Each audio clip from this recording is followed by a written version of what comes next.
പൊന്നാനിത്തൃക്കാവ് മഹാദേവ ക്ഷേത്രത്തിലെ 46ാമത് അഖണ്ഡനാമ ജപയജ്ഞവും അർച്ചനയും പ്രസാദഊട്ടും നടന്നു.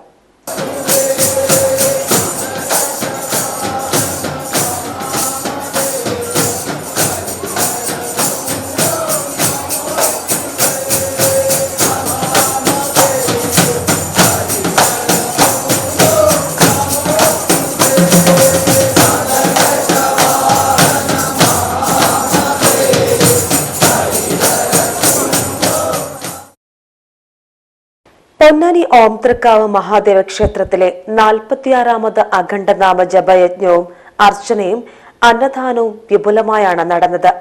രാവിലെ നടന്ന നിത്യനിദാന പൂജകൾക്ക് ശേഷം പ്രസാദോട്ട്, ദീപാരാധന എന്നിവ നടന്നു. കർപ്പൂരാഴി, അഖണ്ഡനാമ ആരംഭം എന്നിവയും നടന്നു. Page T news Ponnani.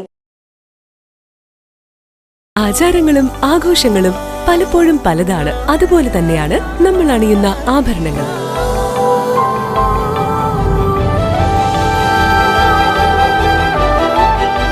ജീവിതത്തിലെ ഓരോ നിമിഷങ്ങളും അവിസ്മരണീയമാക്കുന്നു Azad gold and diamonds. Azad gold and diamonds, Thazhepalam, Tirur.